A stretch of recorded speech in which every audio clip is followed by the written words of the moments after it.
Hi, everybody. This is Kim Hunt, Executive Director of Affinity Community Services, and welcome to the LGBTQ Consortium. Just as a reminder, Affinity is a social justice organization that works with and on behalf of Black LGBTQ communities, queer youth, and allies in the areas of social justice, civic engagement, leadership development, and health and wellness. And tonight we are going to have two guests, and our topic is Black Lives Matter. It's a very hot topic, I know, these days. And my first guest is Malissa Rainey, who is a board member of Affinity, but also works at Thresholds. And so we're going to have a little bit of dialogue. And our second guest is a student at Butler College prep. I'm looking at Tytiana just to make sure I say the name right. Tytiana will be joining us. So before we get started, I want to give just a little bit of background on Black Lives Matter. And we're so far down the road using this term, so it's always good to go back to the origin.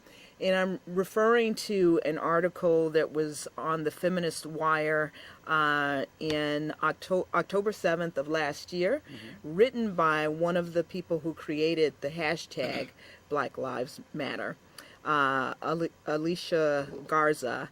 And the hashtag was also created with Patrice Cullors and Opal Tometi. They are all three women of color who happen to be queer, and they created the hashtag in response to the anti-Black racism that permeates our society and also, unfortunately, our movements, as they say. And this came about after the Trayvon Martin trial. It felt like he was on trial. He was not the person on trial. George Zimmerman was, but they were responding to the fact that Trayvon seemed to be the one who was whose life was being scrutinized to a large degree. And I want to read one excerpt from the article that I think kind of crystallizes why they created this hashtag. So bear with me for a minute.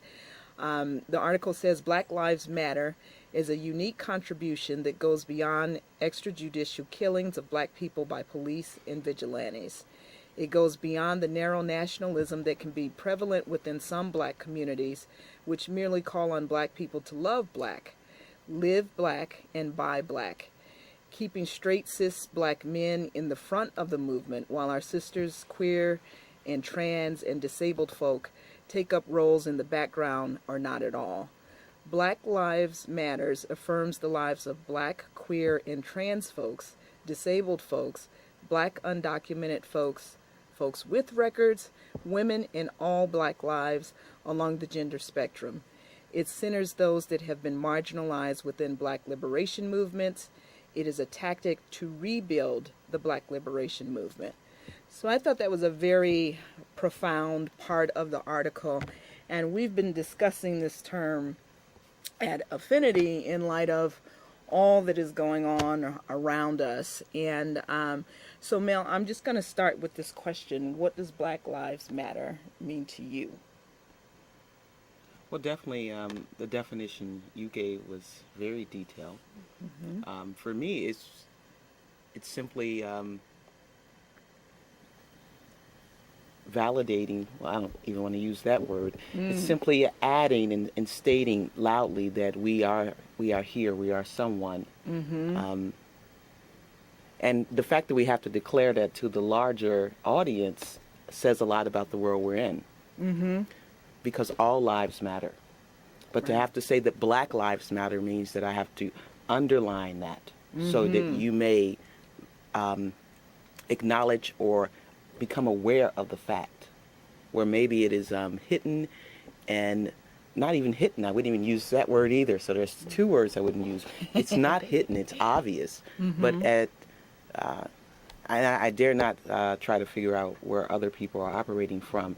But when we say that, and we have to put that out there, we're once again declaring that we are here and acknowledge us. And as a part of the human race, or the human species, that should be a given, in my opinion. Yeah, I really hear what you're saying about underlining the fact that we're black and we're here, because it doesn't always appear to be a given. When you look at how you look at statistics and you look at what others say about Black lives, or if not what they say, how they react to Black youth in particular. It's not always obvious that lives matter.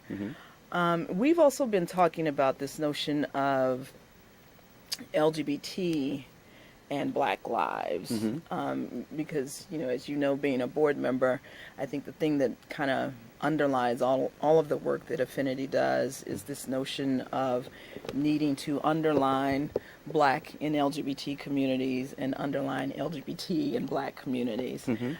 So how did you see the connections between LGBT folks and this notion of Black lives mattering? Well, I don't see a disconnect. One, people would like to separate us and say that we are not a part of, those people, and that those people can also has been used to isolate LGBT people as well. Yeah. And as an African American, of course, those people has been utilized to refer to someone like myself. But the thing about it for me is that we're not separate. We're all a part of the same community.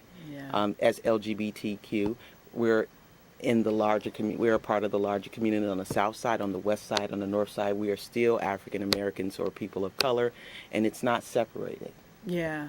Now, the fact that we're having this discussion is just our way of saying, hey, it matters to us as well, and it's very important that we stay at the table and participate in discussions like this. I'm glad you mentioned that, because I think people don't necessarily see the connection. I was recently at a rally representing Affinity, and the rally was about LGBT civil rights, because it was on the day that the Supreme Court was hearing oral arguments in a couple of cases that may lead to marriage equality becoming law of the land in all 50 states. Okay. The same night, there was a march on the South Side in solidarity with the folks in Baltimore. And it was a really weird experience being a Black queer woman, being at the LGBT rally, kind of feeling like I should be at the Black rally, but understanding that there is a connection between the two. As I like to remind people, the touchstone for the LGBT civil rights movement, at least in modern times, is the Stonewall riot or revolt. And that was basically people pushing back on this notion of being hyper-policed and not feeling safe and welcome in spaces, and being very scrutinized and stigmatized for who they were. And that is just exactly what is going on when you look at what Black youth are saying about how they feel as they move through the world. Well, as you were speaking, I was thinking that as an African American lesbian woman, there are two fights that I've been a part of for these 40 years that I've been on this earth, and one is to continue to push for equality for myself as an African American woman, and then the push for my relationships and the way I love to be acknowledged and respected. So basically, we're constantly engaged in two wars of repression, two forms of repression, and that may seem like we may not want to call it that, but that's really what it is when I say that the way you love doesn't matter, and then if I say that your lives doesn't matter. So I'm pushing up against that. And so both of those. And so we can't forget that truth about our community is that we can't ever just say we're one or the other. We're constantly engaged. And I just want to make sure that our audience knows that we care Okay. and we are active. Excellent. We have a caller. I know I turned in a little bit late, but even right here locally, we got some problem in terms of our city colleges in terms of racial profiling. Here's a black college right here on the south side of Chicago by the name of Kennedy King. And it's supposed to have the name community, which means it's supposed to be open to the community. And I wish anybody out there try to walk up there in what you call the W building and say you want to go up there and get a cup of coffee. And guess what? The first thing they tell you that you're not a student there, you cannot be coming up there and get you a cup of coffee. Even if you're a student up there, and I have a vision problem, all right? I have seen they got some white people that go there to the city college, and you just stand up there and you just look, and white people go up in the building, no problem. If you're black, the only body they challenge a lot of times are the people that got a dark pigmentation. And these things are a fact. I must disclose to you people, I sue the city college because the different types of issues that they get federal money to help people with disabilities, and what they do, what they was doing with the federal money, I don't know what the heck what they do. They can spend $200,000 for a sign to go out there in front of the building, but if you need some type of adaptable technology on the computer in their library, they don't have it. And I'm trying to be very, very specific in terms of what I'm talking about. Okay. Thank you so much for I want to make one other quick comment. Okay. You go to other campuses, guess what? If you're black, it's no problem in terms of you having a cap on your head. But if you go around Kennedy King with your cap on your head, somehow that's a problem. You know, other camp. When you go to like UIC or University of Chicago or Loyola, it's no problem for you to have your cap on your head. But somehow, since you black and you got a cap on your head, that's a problem for them. And then most of the security there are either Chicago Police or Sheriff's Department, and they have this attitude where maybe some people understand what I'm saying. When they come up to you, they want you to obey them. Well, that's great. Okay. Let me respond to that. We're going to respond to it while you're off the air, okay? Yes. You know, situations like that can, when you're experiencing those as a person of color, can lead to you feeling psychologically depleted. And some of the, that part right there, it affects our community Absolutely. tremendously, and it leads to so many different struggles. I understand what the caller was saying, and this is in what I consider my own community, and yet I'm feeling like I'm treated like I shouldn't be here. So that's some of what we're saying with the Black Lives Matter. Yeah, it's that idea of being hyper surveillanced, Yes. if there is such a word, and always considered other, like you don't belong here. I live in Hyde Park, of course, near the University of Chicago, and I can say as a older black woman, for me, it's an okay experience seeing cops on the corner or their private security on the corner. But I know what that's about. It's not the same for black youth, especially black males or anyone perceived to be male or gender nonconforming or some other threat to the establishment. They wouldn't have the same experience necessarily walking through the neighborhood. They would be surveilled. Whereas for me, it's a pleasant walk. And that does unnerve you from time to when you're constantly thrown into that. Well, I think, there are two pieces to this. There is how the community outside of the external community treats us, and how we ourselves view our own community. So, what we're doing now and this push now for Black Lives Matter is just another civil rights push. And sometimes, you can kind of take the shooting deaths of so many young people You know, what came to mind, I felt like we were going through a process of lynching. Yes. Um, Yes. Yes. and what I Yeah. want to do is we have to keep on pushing the love for each other and keep on pushing the love for ourselves. And that's going to really increase the value on Black lives. Yeah, and that is a great point, and I think that's what Alicia Garza was getting to in her article when she talked about them creating that hashtag to rebuild the Black liberation movement, not Black civil rights movement, the Okay. Black liberation movement, Thank you. which was, you know, it's often stated, you know, what's the point of being equal in an unequal and unfair system, right? We all have to move beyond looking at just the civil rights and move to our liberation. So I think that's a good segue. I want to remind people of a couple of things. One, that Affinity has loads of information for you available on our website, which is affinity95.org, as well as our Facebook page. You have to type in the full word Affinity Community Services, and we are available on Twitter at Affinity CS.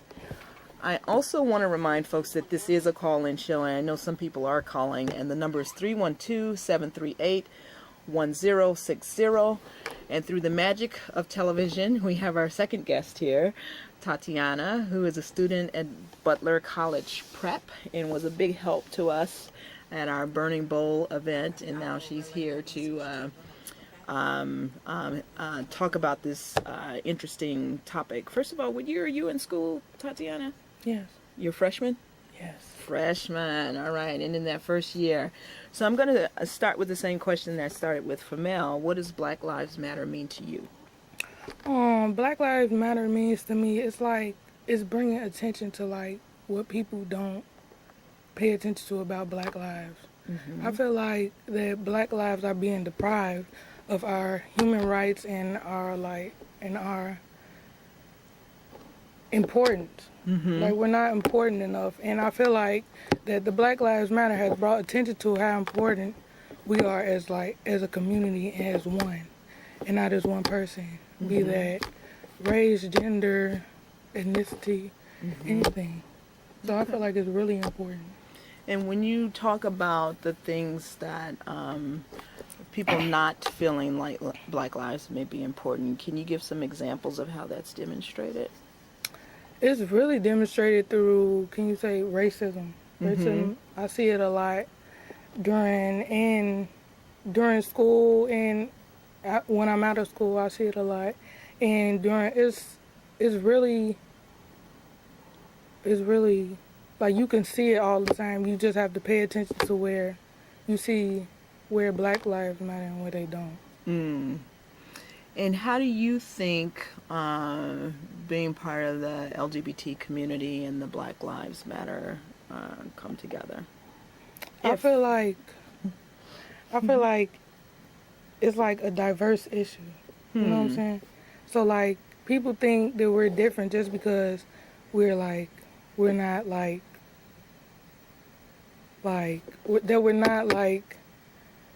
ordinary.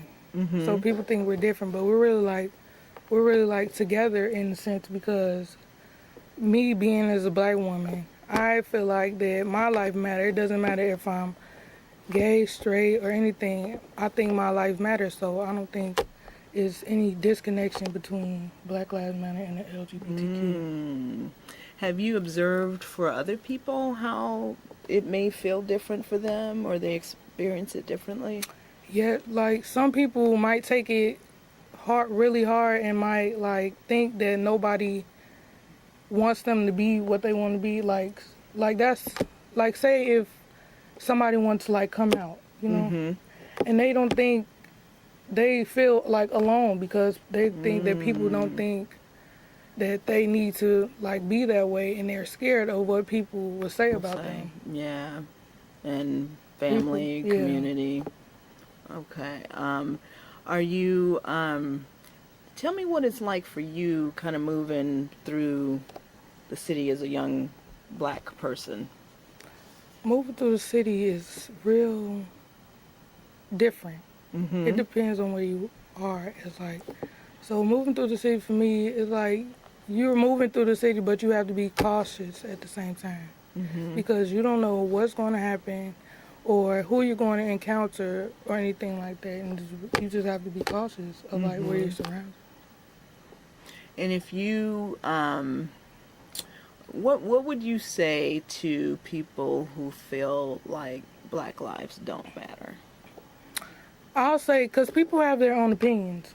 So you can't, so I don't want to say like the wrong thing because just so they can feel like that I'm down in their It's just us. opinion. You can And say what you want. that I'm down in their opinion. But yeah, but I feel like people think that their lives matter, but it should be the same way, like vice versa. Like you should think our lives matter. Like everybody's lives matter. But at a sense, before the Black Lives Matter movement, the Black Lives Matter wasn't like brought attention to, so that's why I'm glad that the Black Lives Matter movement exists because it brought attention to us. And what do you think we can do?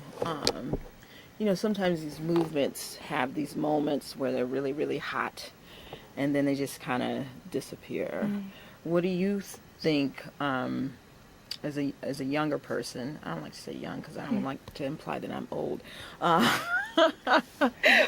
as a younger person, what do you think can be done to keep, if not the movement, the idea that Black Lives Matter in the forefront?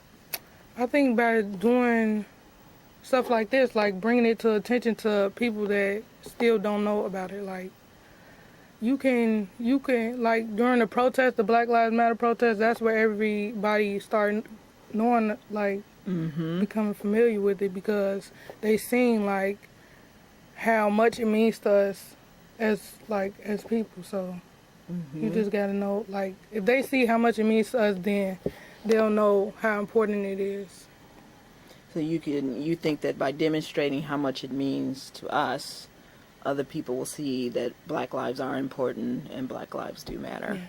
Okay. Beyond the moment now while the media cameras are on us. Yes. I see. Well, that's awesome, Tytiana. You're fantastic. Thank you for sharing that with us. I want to remind folks that we are going to be doing a couple of things coming up with Affinity. I think we're going to have this conversation again, and we're also having several events coming up. June is the hot month for the LGBT community, and some of the things that we have coming up are a Jazz in July kickoff on June 14th. We're also starting a new disability justice group, and we're starting with a community forum, and these are same gender loving people who happen to be disabled. That community forum is going to be June 17th. And we are having a book reading for our Proud Parents group. I think that's June 27th. But you can always go to our website, which is affinity95.org, and see what events we have going on. Another good spot is our Facebook page. Again, type in the whole name, Affinity Community Services. We are out of time, unfortunately, and I know we have another caller, so we'll try to take you off the air. We will be back in June near the time for the Pride Parade, so there will be a big celebration and we'll be all happy. So enjoy your 3-day weekend. We don't get that many of them, and we'll see you next month.